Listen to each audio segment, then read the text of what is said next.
Hola, ¿qué tal? Muy buenas noches. Es miércoles de Quórum. Soy Alexia Almada y les doy la más cordial bienvenida esta noche que vamos a estar platicando sobre la inflación, este tema que nos trae a todos de cabeza. Les recuerdo que estamos transmitiendo completamente en vivo por la señal de TV Mar a través del canal 10.1 de su televisión abierta, del canal 110 de su sistema de cable, por si quiere sintonizarnos a través de esa vía. Y estamos también a través de Radiante FM, desde luego, en el 91.1 en La Paz, en el 89.1 en Los Cabos. Y bueno, esta noche me acompaña para hablar de ese tema, como siempre que tocamos estos temas que tienen que ver con la economía y los asuntos del mundo y el país, me acompaña el maestro Isaías Ruiz. Él es profesor investigador del Departamento de Economía de la Universidad Autónoma de Baja California Sur. Isaías, buenas noches, bienvenido. Buenas noches, Alexa, mucho gusto de estar de vuelta, por fin. Ya sin la pantalla, exacto, tú y yo así de frente. Exacto. Pues muy contento por estar acá. Claro, muy contenta, desde luego, nos habíamos encontrado por ahí en los pasillos de la universidad, pero no nos había tocado encontrarnos aquí en el programa, que nos da mucho gusto que estés de nuevo por acá. Y bueno, como usted sabe, hemos escuchado sobre la inflación y del alza de precios de diversos productos en todo el mundo y bueno, por supuesto en la canasta básica en México, y que esto se refleja en la canasta básica, o es por lo menos como nosotros lo percibimos o como nosotros nos damos cuenta, ¿no? La tasa anual de inflación generalizada se ubicó en el 8,62% de la primera quincena de agosto, de acuerdo con el Índice Nacional de Precios al Consumidor, publicado por el Instituto Nacional de Estadística y Geografía. De esto vamos a estar platicando esta noche en Quórum con Isaías. Pues ahora sí que, maestro, si usted me lo permite, platicábamos fuera del aire con manzanas, así como venimos a la clase de la inflación. Sí, bueno, mira, Alex, eso para la gente que nos ve allá en casa, en realidad no es tan complicado. De hecho, hemos estado en otras ocasiones aquí contigo explicando el concepto de inflación. No me voy a detener a explicar a detalle cómo lo calculamos. Eso ya lo hicimos. Visité mi canal por ahí en YouTube. Ahí está esa entrevista contigo, yo recuerdo bien. Pero ahorita voy a hacer, digamos, un panorama general de cómo se calcula esta inflación. El Índice Nacional de Precios al Consumidor en México no es otra cosa, Alex, que un pool de los precios de la canasta básica. ¿Qué es canasta básica? Son los productos que usted y yo consumimos, digamos, los que más se consumen, y se analizan con un año base, digamos, cuánto ha ido cambiando, variando el precio, y eso nos dice si hay inflación o no. Cuando hablamos de inflación es el concepto, digamos, del librito, también lo hemos mencionado aquí, es un aumento generalizado y sostenido de precios. Y la palabra generalizado nos indica que el alza en los precios se da en todos los productos, en todos los servicios a la vez, y sostenido se refiere a que dura durante un determinado tiempo. Normalmente las inflaciones se generan en las economías, y esto tengo que explicarlo, cuando las economías son muy bollantes, cuando están muy bien, cuando son productivas, cuando son eficientes. Eso es importante. ¿A qué se refiere? Bueno, como somos productivos, hay una gran producción de bienes y servicios, y esos generan que exista dinero en esa economía. Hay riqueza. Le llamamos nosotros los economistas que el ingreso se incrementa. Y como hay más dinero, porque somos más productivos, existe mayor masa monetaria, y ese dinero que está en la economía presiona sobre los precios. El valor de los precios tiende a subir porque hay más demanda. ¿Por qué hay más demanda? Porque la gente tiene más dinero y con ese dinero puede ir a comprar. Y eso provoca que los precios suban. Quiero ser claro con esto, la inflación no es mala, la inflación es inherente a la economía. Y digamos que hay niveles, es como, ¿cómo decirlo? Como el colesterol que tiene uno en el cuerpo. El colesterol no es que sea malo, ya ves que hay un colesterol bueno y no malo, pero debe haber un equilibrio, es algo parecido. Okay. Pero cuando esto se sale de los niveles normales, como es el caso, ahí, digamos, ya nos preocupa, porque demasiada inflación provoca algo que llamamos nosotros pérdida del poder adquisitivo de tu moneda. Usted lo vive en casa, yo lo vivo, voy al mercado y cada vez me alcanza para comprar menos, porque mi moneda se va depreciando, va perdiendo valor. ¿Ahí qué se puede hacer? Normalmente tenemos los economistas una receta, digamos, para poder corregir eso. La receta es muy sencilla. Cuando hay demasiado dinero en la economía, el problema es que tenemos un exceso de masa monetaria y hay que quitar de esa masa para que los precios bajen. El asunto es ¿Cómo le hacemos para que la gente se desprenda de su dinero? La receta es facilita. Y para que se desprenda de su deseo de gastar y de comprar. Exacto, tienes tú que motivarlo y darle otro incentivo. ¿Cómo lo hacemos? Seguramente también he escuchado en las últimas semanas, en los últimos meses, que se han incrementado las tasas de interés. La tasa de interés, ¿qué es como concepto? Es el precio que tiene el dinero. Llanamente es eso. El dinero tiene un precio. ¿Y qué es ese precio? Es el costo de oportunidad, Alex. Por ejemplo, tú tienes, hazme la buena, vas a decir 200,000 pesos que te sobran. Uy, y ya no me sobrarían. Y yo de repente te digo, oye, Alex, necesito 200,000 pesos, préstamelos. Y tú dirías, ok, te voy a prestar 200,000 pesos, pero me vas a cobrar una tasa de interés. La tasa de interés es el precio de ese dinero para ti. Nosotros decimos en economía que es el costo de oportunidad. Lo que cuestan los 200,000 pesos. Exacto, porque bien podrías tú utilizarlos, pero me los vas a dar. Entonces tu costo de oportunidad es no hacer uso de ellos, entonces me lo vas a cobrar. Decir, ok, te presto el dinero, me lo pagas, pero me pagas una tasa de interés en compensación de que yo no lo use. Y eso, digamos, hasta ahí es válido. ¿A qué viene esto de la tasa de interés? Como yo quiero quitar dinero de la economía, lo que voy a hacer es subir las tasas de interés en la economía, que es lo que Banxico ha hecho en caso de México, Reserva Federal en Estados Unidos, el Banco Central Europeo en el caso de Europa, empiezan a subir las tasas de interés, porque eso hace, Alex, que ciertos instrumentos, nosotros llamamos en economía de renta fija, que son, en el caso de México, tesobonos, CETES, los documentos que emite el gobierno y algunos otros documentos están ligados a la tasa de interés de referencia, se llama, que es esta tasa de interés que el banco da. Y ese documento te dice, si tú me das tu dinero, yo te voy a devolver ese dinero en tanto tiempo más un interés. Y como la tasa de interés va subiendo, pues se vuelve atractivo. Y dices, tengo tanto dinero, bueno, voy a llevar parte de este dinero ahí. Eso hace que esa parte del dinero que está dentro de esta olla de presión de dinero, pues le baje un poquito la cantidad. Esa es una parte de la receta. La otra parte de la receta que se usa, decimos nosotros, es vamos a contraer el gasto público. El gobierno tendrá que dejar de dar tanto dinero con programas sociales, cerrar la llave, decimos nosotros. El gobierno le va a cerrar un poquito la llave para que ese dinero ya no entre y eso le baja más presión. Okay. Y hasta ahí, digamos, pues todo suena muy bien. La última medida no te va a gustar porque tiene que ver con incrementar los impuestos. El gobierno incrementa los impuestos como una forma también de recabar dinero de la economía. Entonces suben los impuestos, por eso hubo una reforma en el caso de México. Es decirte que me gusta menos la segunda que la tercera. Sí, ya sé. Pero bueno, en el caso de nosotros los agentes económicos en particular, pues estamos a merced de quien toma las decisiones. Y esas tres medidas, si te fijas, lo que hacen es sacar dinero de la economía y esta olla de presión, pues sin tanto dinero baja. Lo que provoca que el dinero disminuya y la inflación se va. Okay. Esa es la receta. Pero si te fijas, toda esa receta va a impactar a la persona que consume. O sea, uno que demanda ya no puede comprar tanto como lo hacía antes.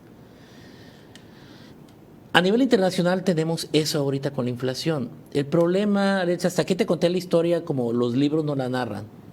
Pero si te fijas, dije yo algo al inicio. Dije que la inflación era producto de una eficiencia o que había mucho dinero en la economía porque éramos productivos. El caso de la inflación actual no es así. Okay. Los países tuvieron que meter dinero a la economía. No es porque las economías fueran productivas. El gobierno tuvo que emitir dinero y tuvo que meter dinero a la economía durante la pandemia. Porque la gente se tuvo que guardar. La gente se confinó. Lockdown le llaman por ahí en inglés. Nos encerraron. Nos cerraron la llave. El problema es que si tú tienes una pandemia encima y vas a encerrar a la gente se te va a morir de hambre porque no trabaja. Por eso es que los gobiernos decidieron implementar programas donde apoyaron a los empresarios, apoyaron a distintos rubros en específico, a los trabajadores, y pues ni modo, tuvieron que hacerlo porque si no la gente se moría de hambre. Entonces había que, guárdense por favor en lo que pasa esto y averiguamos cómo le hacemos y les damos dinero. Pero ese dinero que hay en la economía, que de repente hubo mucho, no es dinero producto de la eficiencia y la productividad. Es originado por una ayuda. Pancholares. Sí. Y en general, a nivel global, todos los países hicieron lo mismo. No el caso de México, pero bueno, México luego vamos a hablar de eso. De momento digamos que en México no hicieron eso. El gobierno dijo, no, vamos a ver, vamos a pechugar así. Y lo que pasó en México es diferente a lo que pasó en el resto del mundo. Pero te estoy hablando del resto del mundo, así sucedió. En México no hubo apoyos, por eso muchas empresas quebraron y se generó desempleo. Y la oferta de bienes disminuyó. Eso anótenlo por ahí. Espero no esté enredando mucho la cosa, pero bueno, así está la situación. Hoy día los países no saben qué hacer con la inflación y se acordaron, vamos a sacar la receta. La receta dice, pues subir los impuestos. Ya en México hubo una reforma en la miscelánea fiscal, ¿te acuerdas del año pasado? Gasto público, el gobierno empezó como a restringir algunos gastos y la última era las tasas de interés. Dijeron, vamos, tasas de interés, y las empezaron a mover a nivel mundial. Y la pregunta que usted se va a hacer en casa es, si están usando la receta, ¿por qué no lo controlan? ¿por qué no se controla? O sea, ¿por qué no ha pasado nada? Ha pasado poquito, se ha mitigado, decimos. O sea, quiere decir que la medicina funcionó, pero en una pequeña parte. En pocas palabras, Alexe, la medicina es correcta, pero la enfermedad que estamos diagnosticando no es exactamente esa. Le llamamos nosotros al problema actual un shock de oferta. Okay. No es la demanda, no va por el lado de la demanda. ¿Y eso por qué está agravado? Por los confinamientos que sucedieron en China, que tuviste en este año todavía por la pandemia, porque la pandemia no se ha ido. Sentimos nosotros que se ha ido, pero la pandemia ahí sigue. Todavía apenitas, pero sigue latente. En China hubo lockdowns en ciudades donde había puertos que mandaban la mercancía y de repente se cerraron. Entonces se generó desabasto. Y agrégale la situación que pasó en Ucrania con Rusia, con la guerra. Y eso incrementó otro problema. ¿Cuál fue? El primero, desabasto, por ejemplo, en cereales, lo que provocó que otros alimentos subieran de precio. Por ejemplo, si ya no hay tanto trigo, centeno, la gente va a consumir otro cereal. ¿Cuál otro cereal hay? Maíz. Entonces la gente ahora cambia su patrón de consumo y va a consumir maíz. Pero el maíz ya está dado, es una cantidad dada. Entonces va a haber más demanda sobre él. ¿Qué va a pasar sobre su precio? Pues se incrementa. Y es lo que estamos sufriendo ahorita. Y aparte, la situación de Rusia ha llevado a que Estados Unidos y la Unión Europea los quieran sancionar por haber hecho la guerra. Pero hay un problema. Quien surte de crudo o petróleo y de gas natural a los europeos, ¿quién es? Rusia. Entonces Rusia también empieza a jugar su juego y cierra la llave. Y eso hace que los precios de los combustibles se incrementen. Entonces tenemos, si te fijas, un incremento por el precio de los combustibles, por el precio de la logística de mover un bien para otro, porque obviamente no hay tantos barcos disponibles. Estas grandes cajas donde se mueve todo, incrementan el valor. Hablo de las grandes cajas, ustedes saben, me refiero a los contenedores. Sí, sí.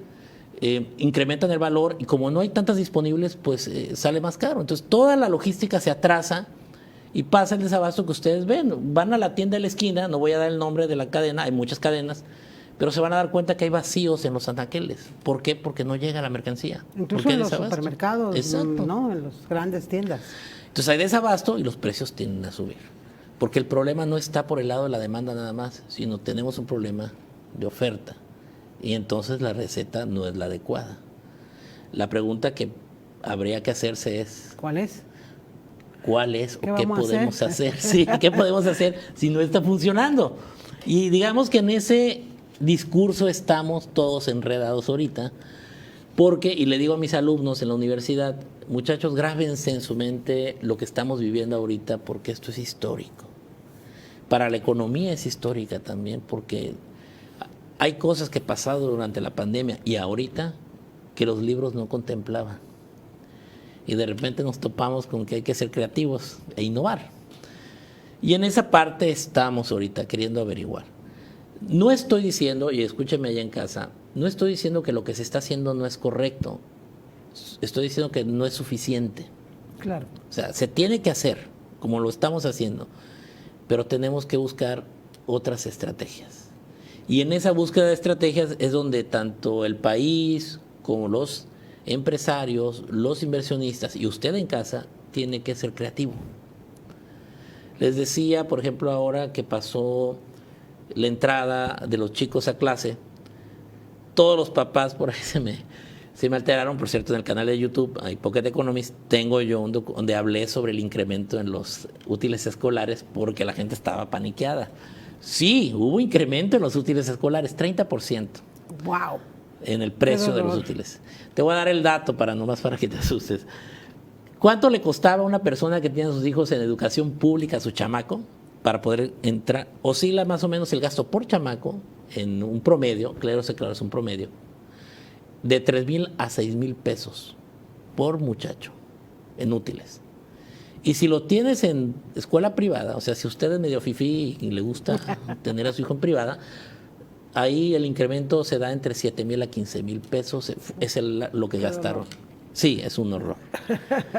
Y la gente pues se paniquea y dice, ¿qué podemos hacer? La verdad es que ahorita lo que yo hice en ese video es, lo único que podemos hacer es ser creativos. Le digo, vamos a ahorrar. Estamos muy mal acostumbrados. El sistema, llámele neoliberal o capitalista, como usted quiera. Yo soy a favor del libre mercado. Sí, siempre he estado a favor. Puedo llamarme neoliberal si quieren, ni fifí o como quieran. Pero en esto sí soy muy claro. Nos mal acostumbró a gastar, a consumir. Exacto. Y cuando viene la pandemia, nos damos de tope y enos aquí, sufriendo un poco. Entonces le digo, acostúmbrense. Si le compra usted la maleta, la mochila a su chamaco, prográmele una maleta, gaste un poquito, cómprele una buena, pero que le dure 2 años. Ya no tire los cuadernos que le sobran hojas, junte las hojas que le sobran. También le ayuda al planeta de paso, ¿no? Como está la cosa. Arme otro cuaderno de varios cuadernos sobrantes. Exacto. Como lo hacíamos no sé si te acuerdas, en nuestra época así era. Con estambre. Sí, yo me acuerdo muy bien de que cosían por ahí y hacías un cuaderno nuevo. Hay que ser creativos, hay que ahorrar, porque la situación no está clara. Y algo que muchos economistas dijimos en los medios era, esta inflación no es temporal, porque primero al modo los gobiernos y los grandes bancos internacionales nos dijeron, no, tranquilos, la inflación que tenemos ahorita es una inflación temporal, va a pasar. Y muchos dijimos, esta inflación no es temporal. ¿Por qué no es temporal? Porque para empezar lo que la provocó fue una ayuda que no estaba programada, o sea, metieron dinero. Y es obvio que no van a poder controlar eso. Le llamamos nosotros inflación persistente. Y se rieron de nosotros en aquel tiempo. Hablo de nosotros porque hablo de muchos economistas en muchos medios, en muchos países, que decíamos, aguas, esto va a ser persistente. Los bancos centrales decían no, Banco de México, Reserva Federal decían no, va a pasar. Este año por fin ya se dieron cuenta, dijeron, ¿saben qué? Pues sí, nos equivocamos un poquito y va a durar más tiempo de lo que pensábamos. Entonces, ahorita estamos en ese proceso de adaptarnos a qué hacer con la inflación. ¿Por qué? Porque al final del día, quien batalla con la inflación, tú lo sabes, Alexe, usted lo sabe ya en casa, somos nosotros. Porque las inflaciones de este tipo se convierten en inflaciones galopantes, leemos. La gente que tiene arriba de 40, como un servidor, como yo tú. Yo no, de ninguna manera. Déjame ir a una pausa, por favor, y vamos a regresar aquí a Quórum a seguir platicando con el maestro Isaías Ruiz, que nos tiene aquí así como al filo de la butaca. No se vaya, voy a regresar muy, muy rápido y sirve que le sacamos algunos consejillos por ahí de economía doméstica. Regresamos bien rápido. Ya estamos de regreso aquí con el maestro Isaías Ruiz platicando sobre la inflación. Ahora sí, síguenos contando. Sí, bueno, en general nos quedamos en la parte de que esto ya es persistente, llegó para quedarse, va a que tardar un rato. ¿Y qué es lo que está pasando entonces a nivel mundial? A nivel mundial nos dimos cuenta que la situación no está fácil porque la receta alivia una pequeña partecita de la inflación, pero no ayuda a todo. Perdón, quiero interrumpirte con algo que se me quedó hace rato. Bien decías que entendí pues que esta inyección de dinero a la economía, de un dinero que pues es eso, ¿no? Dinero inventado, digamos, para salvaguardar ese momento. En ese momento en que se toma la decisión de inyectar dinero, hay por lo menos una especie de, pero va a pasar esto, podría pasar esto, o nos aventamos como el borras, porque bueno, hay gobiernos que dijeron no vamos a hacer eso porque luego puede haber unas consecuencias. Exacto, sí, correcto, creo que muy buena pregunta, Alex, porque todo el mundo decía, oye, pues no saben o de qué se trata.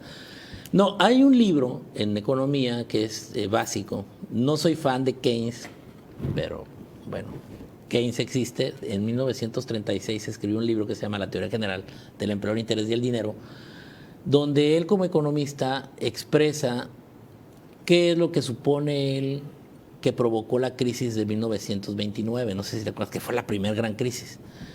Porque antes de él, la economía se regía por oferta y demanda, pero el gobierno no intervenía. El gobierno era solamente ahí seguridad, no se metía en economía. Porque existía un principio que se llama autorregulación del mercado, que por ahí la gente lo conoce como que, la mano invisible de Adam Smith. Adam Smith nunca acuñó tal término, pero al hablar de autorregulación, a eso se refiere, que parece casi como mágico, que llega una mano y arregla todo el problema, pues. Y nunca se corrigió. Entonces decían, ¿qué fue lo que pasó? Y Keynes en ese libro explica que lo que sucede en épocas de crisis es que la gente es aversa al riesgo, es miedosa, pues. Y como la gente es miedosa, genera una enfermedad que se llama, vamos a llamarla enfermedad, preferencia por la liquidez. ¿A qué se refiere? Que quiero dinero. Que le gusta el dinero, le gusta tener dinero cash. Cuando hablamos de liquidez es cash, líquido, dinero, billete, moneda, eso. Y lo quiere guardado aquí, en cortito. Él llama esto por 3 razones. Le llama el motivo transacción, que es porque la gente quiere comprar y tener dinero para poder comprar. El segundo motivo se llama precaución, que es en caso que suceda algo inesperado. No sé, se enferma la abuela o el niño, le duele la cabeza. Bueno, ahí tengo dinero para hacer frente. Y el último, el motivo especulación, que es para aprovechar alguna oportunidad que puede haber para especular. Todos especulamos. ¿Qué es eso de especular? Si le puedo comprar a la comadre unas bolsas que trajo bien baratas del otro lado y yo las revendo por el doble. Eso sería una especulación o bueno, una cosa así, ¿no?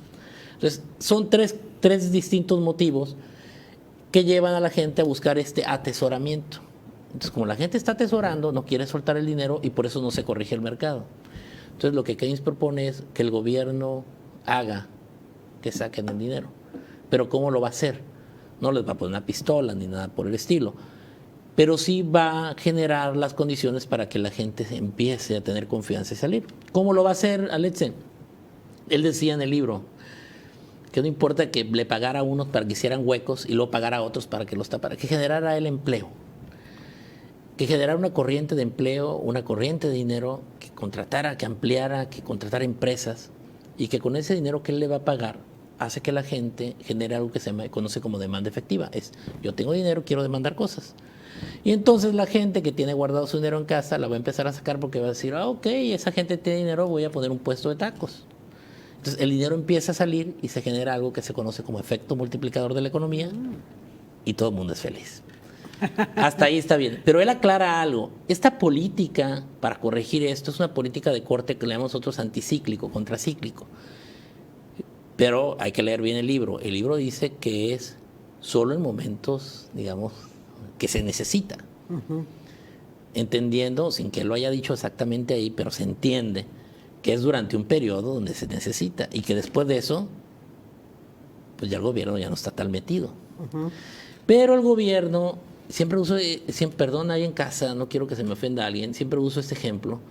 No soy antifeminista ni nada, por favor, perdónenme la vida, pero es el mejor ejemplo que encuentro. Es como cuando uno se casa y dejas que la suegra se meta a la cocina, digo. Puede ser el suegro si quieren, para que se sienta más incluyente el asunto. Si usted permite que en su matrimonio se metan a la cocina a un ajeno, no lo van a sacar de la cocina.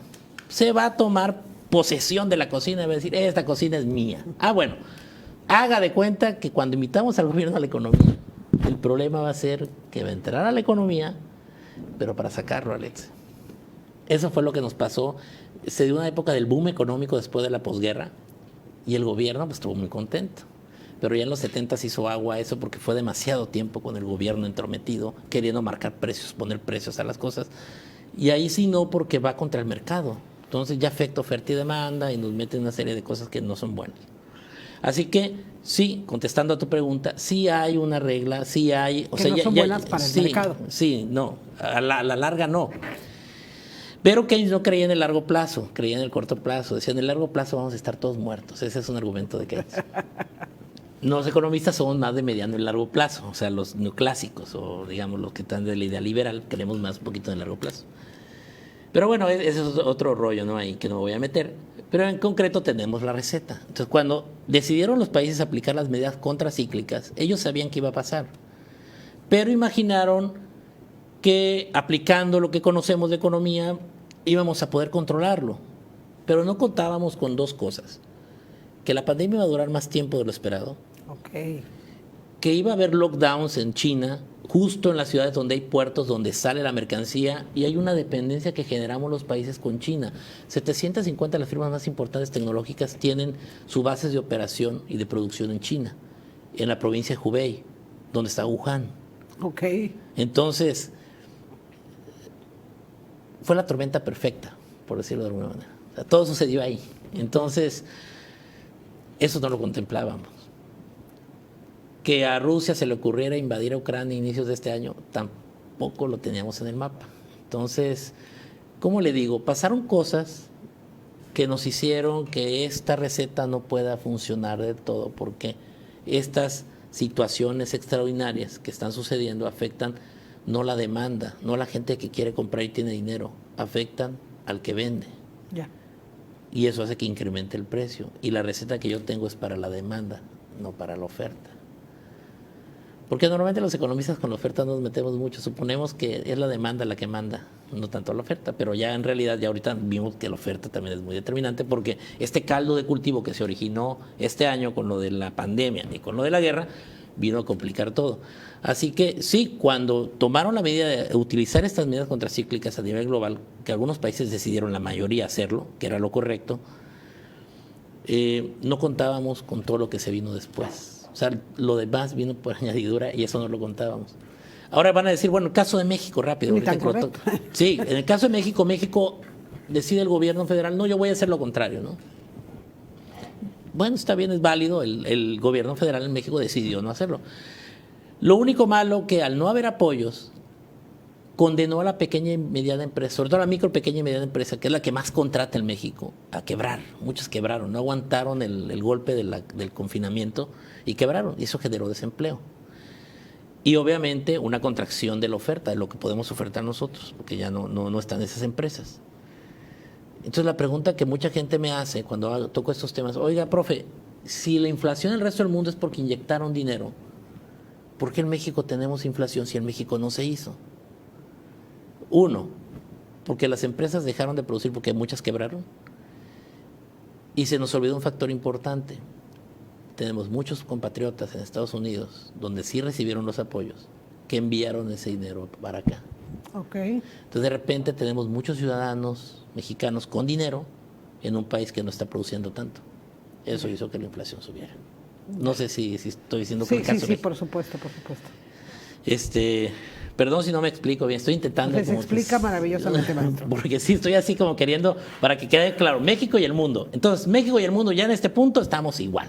Tenemos inflación, tenemos una receta que no funciona, o funciona Que no parcialmente. funciona del todo, ajá. Ajá, y entonces hay que buscar mecanismos, te decía hace rato. Hasta aquí pueden ustedes decirme en casa: oiga, profe, está muy interesante su plática, pero ¿y eso qué tiene que ver conmigo? Pues yo igual tengo que ir a comprar el galón de leche, o el señor el fin de semana su cervecita, y no puede porque no le alcanza. ¿Cómo le podemos hacer? Ya les daba yo un tip concretamente ahorita sobre qué hacer en el caso de los útiles. Les decía, me acuerdo en ese programa, que sí, búsquenlo en el canal, por favor, porque no voy a poder explicar todo a detalle ahorita, pero voy a recordar nada más un punto. Aprendan a generar ustedes un pequeño presupuesto o ahorro para útiles escolares. De su ingreso, dedíquele mensualmente un 10-5%, ahórrelo, para cuando le toque hacer las compras. Compre, por favor, unos 3 meses antes de que venga el ciclo. Ya sabe usted qué le van a pedir, cómprelo antes. Prepárese. Ahora, me vas a preguntar, bueno, ¿y qué podemos hacer nosotros, los de a pie, para enfrentar este demonio? Porque yo no puedo tomar decisiones que el Banco de México toma, o que el gobierno federal toma, o que la Reserva Federal de Estados Unidos, o el Banco Central Europeo. ¿Qué podemos hacer? Una recomendación básica es: si puede, pague lo más que pueda ahorita sus deudas, y que la deuda que usted tiene, sus deudas, no superen el 30% de lo que le ingresa al mes. O sea, de lo mensual, no más del 30% de deuda. Por favor, si no estamos en eso, procure entrar en ese... Ajustarse a ese punto. porque esto va a seguir y el incremento de las tasas de interés ya nos dijeron va a seguir. ¿Y eso qué va a provocar? El aumento de las tasas de interés significa concretamente que si usted se endeuda con tarjetas, se endeuda con préstamos, va a pagar 2, 3 veces el valor de lo que está pidiendo. No es recomendable. Oiga, pero yo tengo tarjeta de crédito y la sé usar muy bien. Ok, si la sabe usar muy bien, ya sabe cómo funciona eso. Es, la ejecuto, la uso, pero porque tengo al mes para pagar el total del monto. No supere el 30% de su ingreso en deuda. Eso es vital, vital. Acaban de presentar el dato ahorita de la deuda per cápita de los mexicanos, en general de la deuda de todo el país, dividida entre todos los pobladores mexicanos, y en promedio, no se asuste en casa, no es que usted deba eso, es un promedio, es un cálculo, un índice. Ahorita estamos debiendo 120,000 pesos por mexicano. De aquí al 2028, eso se va a llevar hasta 128,000 pesos. O sea, es muchísimo, mucha deuda. La gente está muy endeudada. Manéjese con cuidado. Sea prudente, no se endeude. La cosa no pinta bien ahorita y más vale, como dicen por ahí, si vemos las barbas del vecino cortar, vamos poniendo las nuestras a remojar. Una pregunta de esto. Ahorita que decías esto de no se endeudar, esta explicación que dabas, maestro, para que me quede claro, es decir, este cálculo se saca, digamos, promediando lo que debemos todos. La deuda del país entre los mexicanos, así ajá, es. pero, perdón, ¿es la deuda del país o es la suma de las deudas que tenemos cada uno de nosotros? No, la suma de la deuda de todos, pues, de todo el país, o sea, todo lo que se debe del país entre los mexicanos. Okay. Y es eso. Y el cálculo está una proyección a 128 Entiendo. para unos 6 años. Es correcto.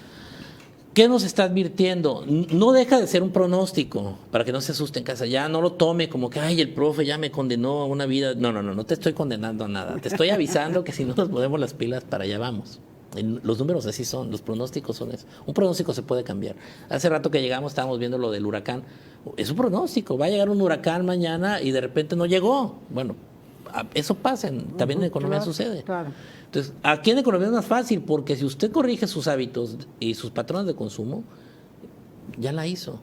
¿Qué recomiendo también para consumir? Perdón, Alexa. Sí, me preguntaba, ¿qué pasa, por ejemplo, si de pronto seguimos su consejo y la gente deja de tener deuda y paga sus deudas y esa parte de la economía ya no se mueve? El crédito como tal cosa ya no se mueve. No, se movería por otro lado, lo moveríamos nosotros en consumo, porque también hay que cambiar. Con una inflación tan alta como la que tenemos, los patrones de consumo, esos tienen que seguir. Lo que le estoy diciendo es, deje de destinar parte del dinero de su ingreso a la deuda y mejor dedícala al consumo. Ok. Para que su nivel de vida o el nivel de bienestar de su familia no se vea mermado. Es decir, que si quiero comprar algo, es mejor que me espere a comprarlo al contado. O buscar los mecanismos así es que endeudarse, no. Sí, definitivamente. Endeudarse no. Ahorita no. No estoy diciendo que sea mala la deuda, pero en un momento como el actual, no. Es como en una tormenta eléctrica, quiero salir a caminar con el pie descalzo. No es momento, pues hay momento para eso. Habrá momento para hacerlo, ahorita no. Patrón de consumo, esto es importante. Esto pasa en Europa, lo han hecho los europeos, se ha visto el incremento desde la pandemia para acá. Creo que este consejo es muy, muy sano. Las empresas tienen marcas propias de productos. Nos han educado, otra vez voy al modelo neoliberal, nos han educado al consumo y nos han vendido la idea que lo de marca es lo mejor. No siempre es así. Entonces, hay productos de consumo, estoy refiriéndome, usted lo sabe, sopas, leches, arroz, cereales. No hay, y eso Profeco tiene muchos estudios, pueden checar la página de Profeco, no hay gran diferencia entre los de marca propia y los de marca. Si el de marca propia le cuesta una tercera parte o 2/3 partes de lo que cuesta el otro, ¿qué está haciendo? No pasa nada si a su café le pone leche evaporada de marca propia que otra que por ahí es una florecita. No pasa nada. De momento no va a pasar nada. Ni la empresa va a quebrar tampoco. O sea, digo, por si lo hace por lealtad, tranquilos, no va a pasar. Ajuste el consumo. A lo mejor se puede dar el lujo de comprarse, si compraba 7 latas, pues a lo mejor ahora puede comprar una lata de la florecita y a lo mejor hasta puede comprar 8 de la otra. Y no pasa nada. porque es en un momento, en este momento, lo necesitamos. Ajuste el patrón de consumo, hágalo. Alguien me decía, oye... Ajustar el patrón de consumo es comprar más barato y menos. Así es, y comprar menos, o puede comprar lo mismo, pero más barato. O sea, hay que ser, vuelvo a lo mismo, creativo. Creativo a la hora de consumir y a la hora de invertir, porque también es una pregunta seguida que me hacen, ¿y en qué podemos invertir? Hay un boom ahorita que a mí me preocupa en cuestión inmobiliaria. La gente está muy... De hecho, todo el mundo conoce a alguien que ya es inmobiliario, ¿no? Todo el mundo se dedica a eso. Aguas, porque se están generando burbujas en los mercados que pueden estallar. Pero eso de la burbuja, no sé cómo andamos en tiempo porque me va a llevar... Vamos a ir a un corte si quieres y ahorita regresamos ya para concluir este programa. Yo voy a ir a esta pausa. Recuerde que estamos transmitiendo totalmente en vivo a través de TV Mar y Radiante FM. Estamos también en las páginas de Facebook Radiante FM La Paz y TV Mar La Paz. Voy a la pausa, no se vaya, que eso está muy, muy interesante.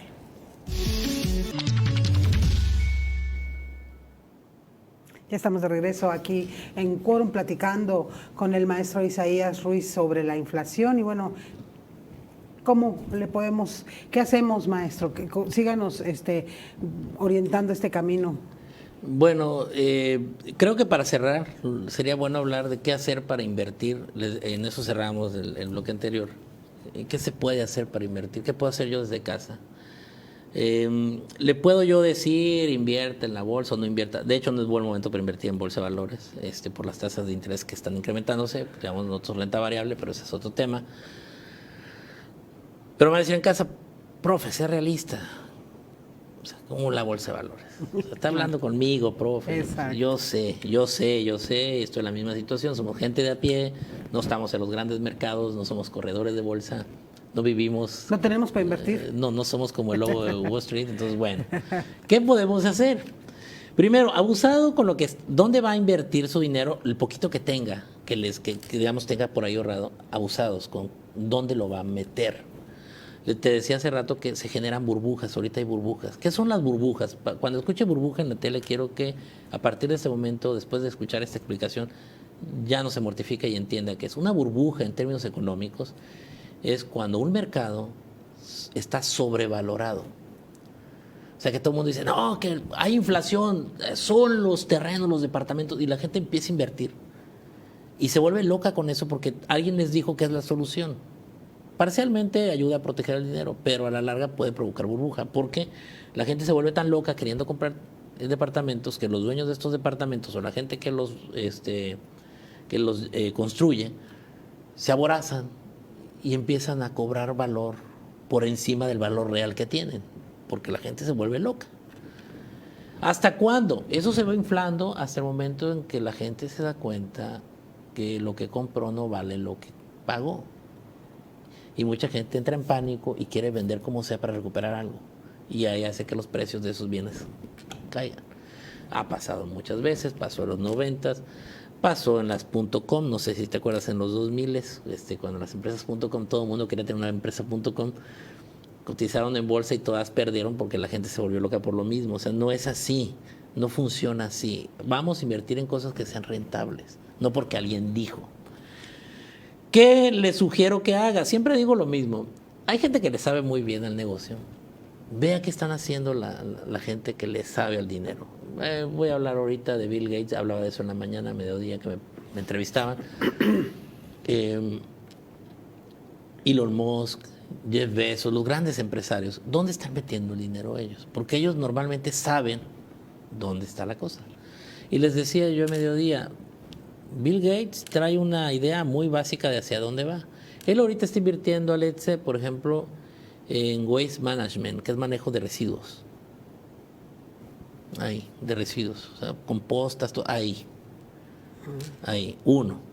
2, en empresas como, bueno, no voy a dar el nombre porque no quiero que me cobren pero esas que fabrican maquinarias, ahí también. Y sobre todo empresas como la que tenemos nosotros a la salida, de un solecito con una W, que venden bienes agroalimentarios y de consumo. Esas con la pandemia crecieron enormemente. De hecho, las pequeñas empresas, los pequeños mercaditos y tienditas de las esquinas quebraron, pero las grandes no, esas se consolidaron.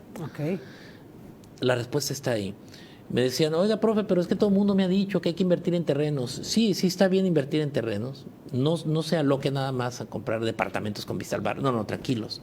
Compren terrenos que valgan la pena.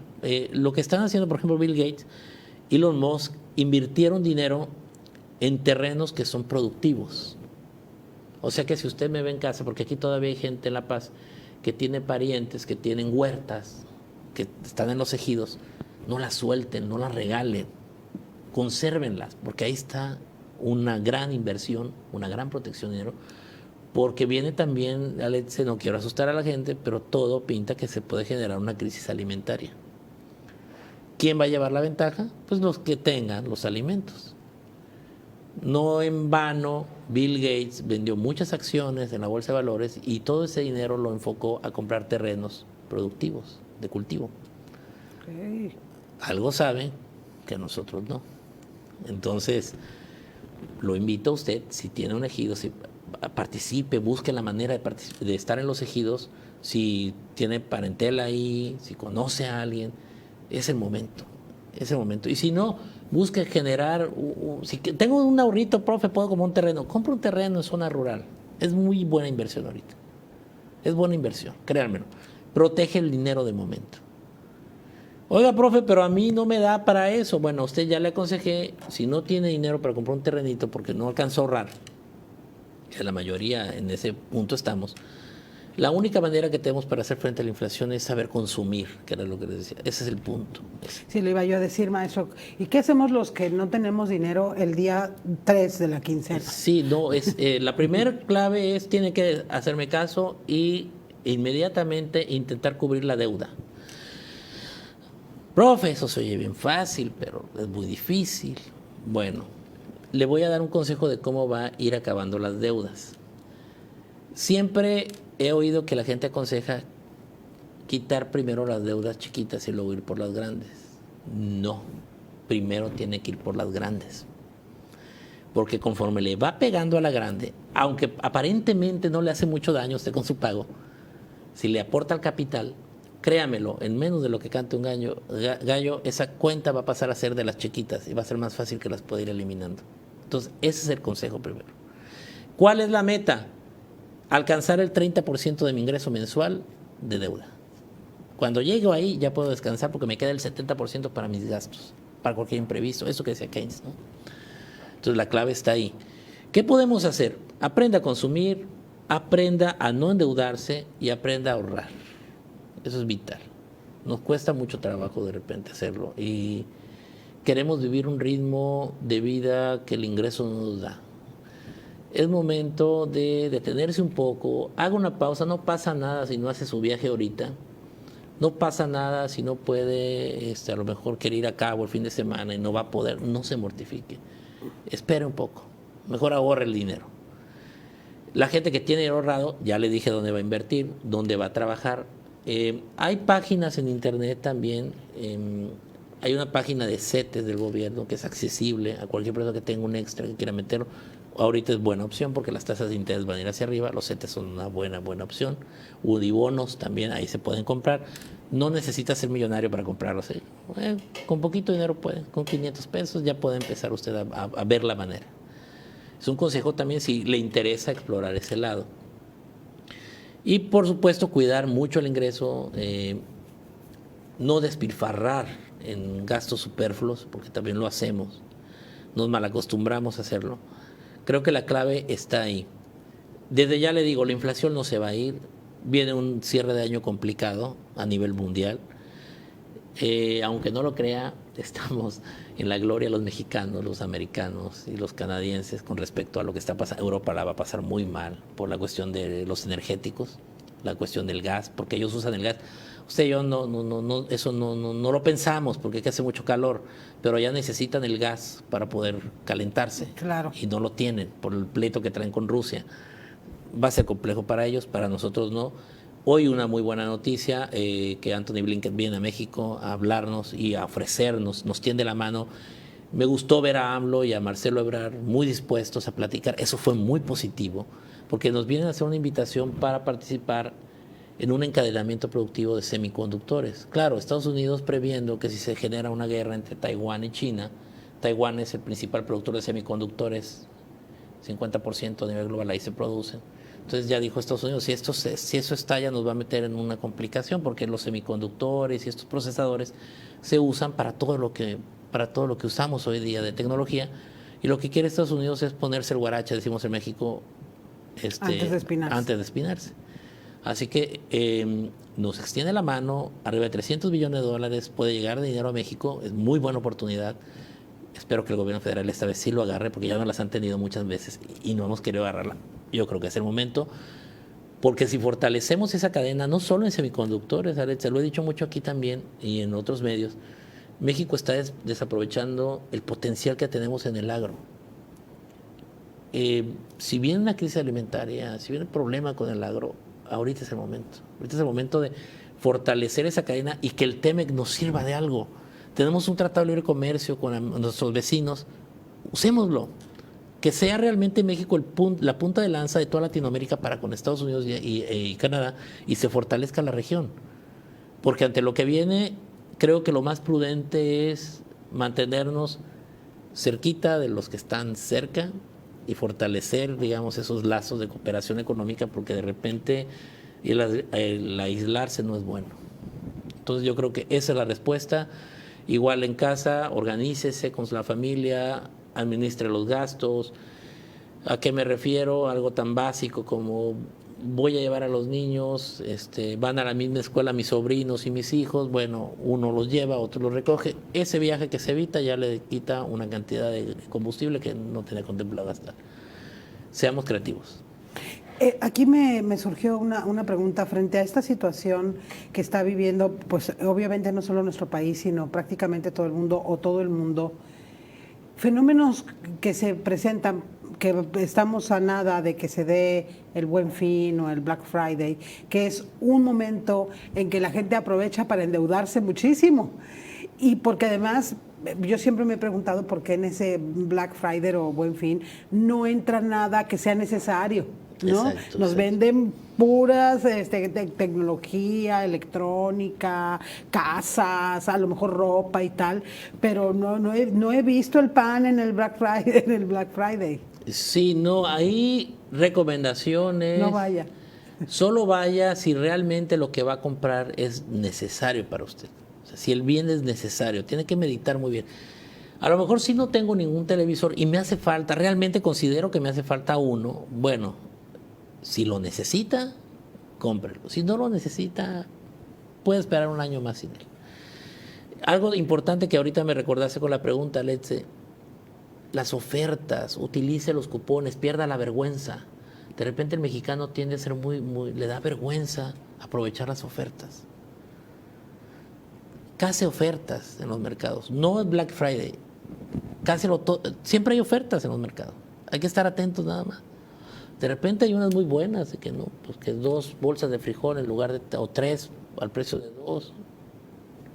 Darse el lujo de lo que es necesario, sí, aproveche las ofertas. O hay cupones, dinero electrónico, si has visto eso, eso se aprovecha. Esas herramientas que nos dan las tiendas, úsenlas. No Black Friday, ahí no. Como bien señalas tú, la mayoría de los bienes ni son ofertas porque no las disfrazan, es un engaño. Y son cosas que realmente no necesitamos. Créame, prepárese porque la cosa va a cerrar duro el año. Preferible que se aguante las ganas de Black Friday, váyase con la familia, día de campo, platique, fortalezca los vínculos, no gaste, ahorita no es el momento de gastar. Creo que si somos sensatos, Alexe, nos podremos estar viendo el próximo año un poco más tranquilos. Si no, le auguro un muy mal inicio de año. Wow. Una pregunta también, no sé qué tanto venga al caso, pero de pronto me surgió la curiosidad. ¿Qué papel juegan las criptomonedas en todo este juego? La criptomoneda es una herramienta, la verdad voy a ser honesto, a lo mejor esto me gana muchos haters por ahí. No estoy de acuerdo con las criptomonedas. Para mí, lo único que sirvió de las criptomonedas, pero eso igual en otra invitación que tengamos podemos hablar. Para mí, la tecnología escondida detrás de ellas, el famoso blockchain, es lo que importa. Siento yo más bien que fue como una prueba que nos hicieron a nivel mundial a ver si pegaba. pero están midiendo la tecnología. Las cripto como tal no son, a mi juicio en particular, quiero ser claro, una buena inversión. Le voy a decir por qué. Yo puedo comprar dólares, o puedo comprar euros, o puedo comprar un documento financiero amparado por una empresa como una acción, o puedo comprar un documento financiero pero amparado por un banco, con la tranquilidad de que si algo pasa con eso, hay quien me responda, porque hay alguien que emite. Pero las criptomonedas no tienen un respaldo. La gente que las mina son gente como tú y como yo, gente que se dedica a minar, pero no son una institución. Si algo pasa ahí, no hay quien responda. No puedo yo ir a quejarme con alguien o ir y decir, oiga, me están haciendo... No se puede, pues. No hay un respaldo real. El gran problema de la criptomoneda, yo lo veo, es ese. ¿Cuándo la criptomoneda puede ser importante? Y ya vamos hacia allá. Cuando las criptomonedas las emitan los gobiernos. Ahí sí. Porque ya hay alguien que está atrás. El Banco Central Europeo saca la criptoeuro. Ah, bueno, pues, sé quién la respalda. No, que China y Rusia andan queriendo sacar una cripto. Ah, bueno, pero es entre los gobiernos, es el banco. Entonces ya hay alguien que respalda, que alguien que responde.